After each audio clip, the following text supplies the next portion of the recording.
Lição número 163. Não há morte. O Filho de Deus é livre. Morte é um pensamento que toma muitas formas, frequentemente não reconhecidas.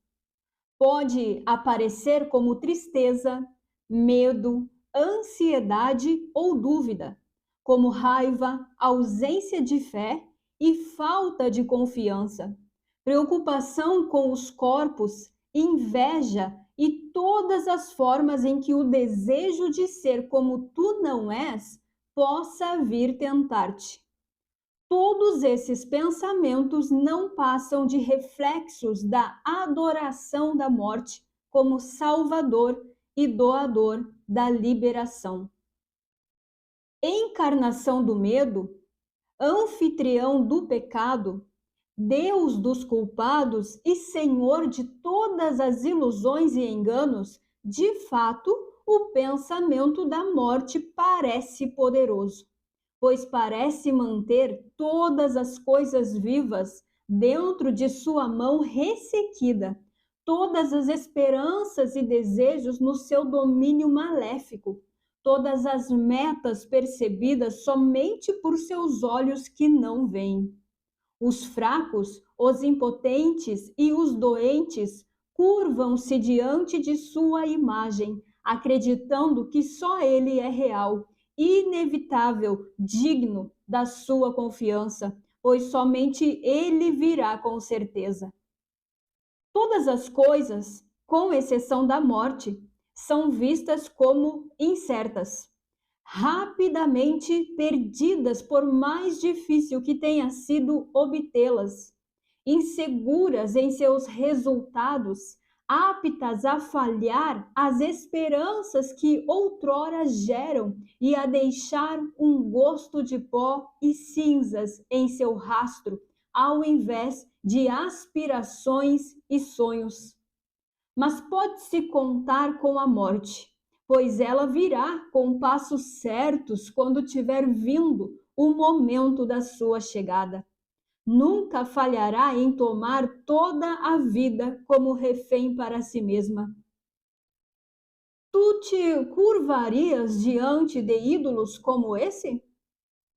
Aqui, a força e o poder do próprio Deus são percebidos em um ídolo feito de pó.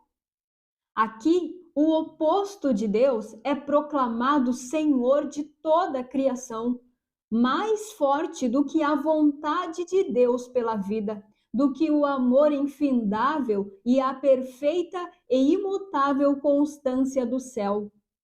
Aqui, a vontade do Pai e do Filho é, enfim, derrotada e enterrada sob a lápide que a morte erigiu sobre o corpo do Filho Santo de Deus. Sem santidade na derrota, ele veio a ser o que a morte quis que ele fosse. O seu epitáfio, escrito pela própria morte, não lhe dá nome, pois passou ao pó. Diz apenas isto: aqui jaz um testemunho de que Deus está morto. E ela escreve isso muitas e muitas vezes, e durante todo o tempo, os seus adoradores concordam e, ajoelhando-se com as cabeças voltadas para o chão, sussurram medrosamente que é assim. É impossível adorar a morte sob qualquer forma e ainda escolher algumas que não apreciarias e ainda queres evitar, embora acredites nas demais. Pois a morte é total. Ou todas as coisas morrem, ou elas vivem e não podem morrer. Nenhuma transigência é possível, pois aqui, mais uma vez, vemos uma posição óbvia que temos que aceitar se quisermos ser sãos. O que contradiz inteiramente um pensamento não pode ser verdadeiro, a menos que se prove que o seu oposto é falso.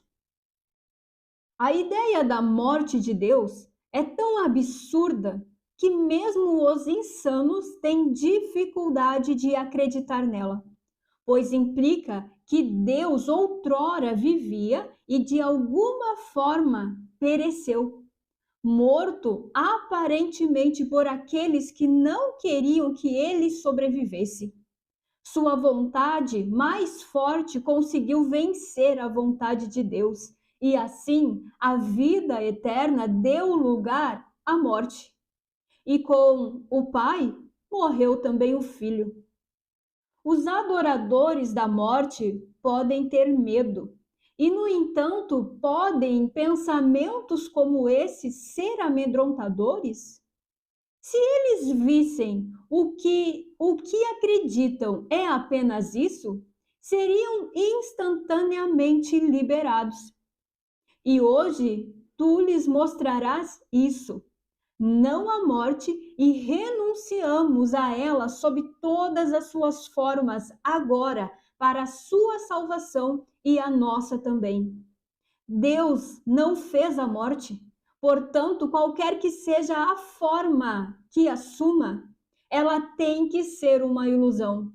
Essa é a posição que adotamos hoje, e nos é dado olhar para o que vem depois da morte e ver a vida que está além.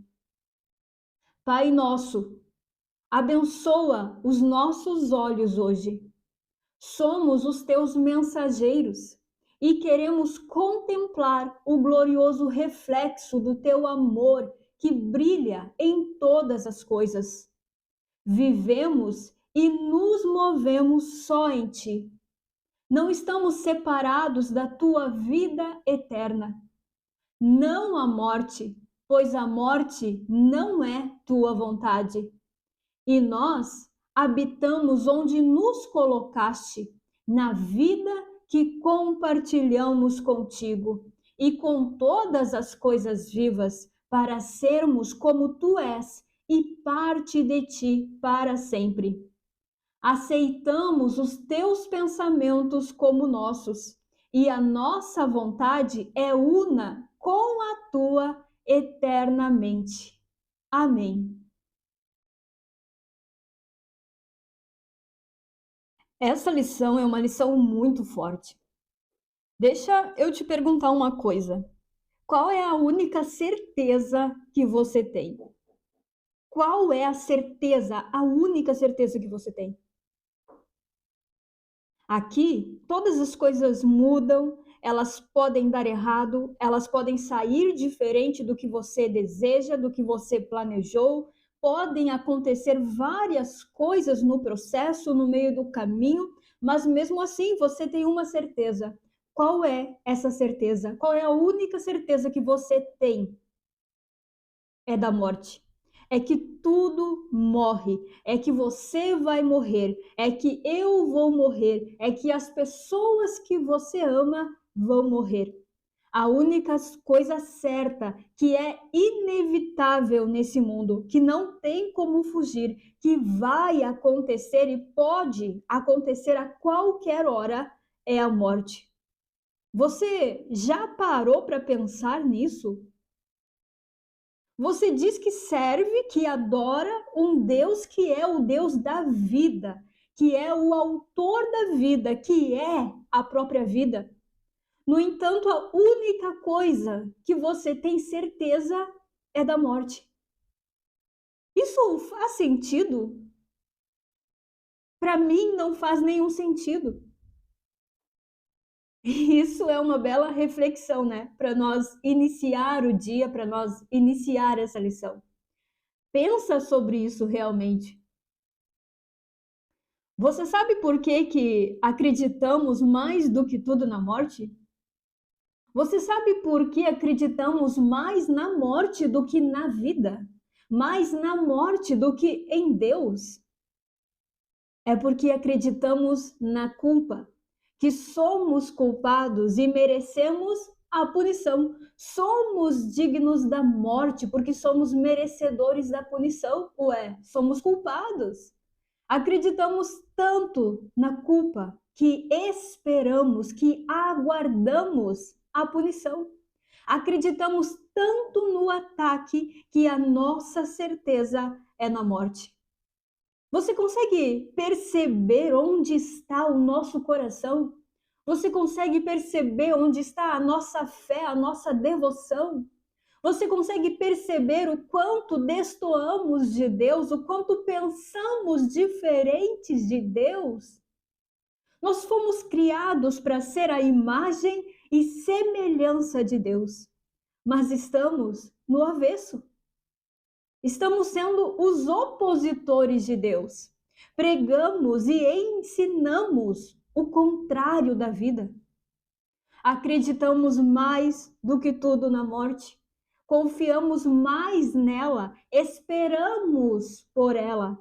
A morte venceu a vida. Deus está morto. O Filho de Deus está morto. Só que agora, olha só, veja o quanto você acredita mesmo na morte. Olha só, ele diz que morte não é só aquela morte do corpo, sabe? Onde a consciência tira o foco do corpo e o corpo não tem mais utilidade, então vai para o caixão, vai para baixo da terra. Morte não é isso, ou pelo menos não é só isso. Morte é um pensamento, ele diz aqui, que toma muitas formas não reconhecidas.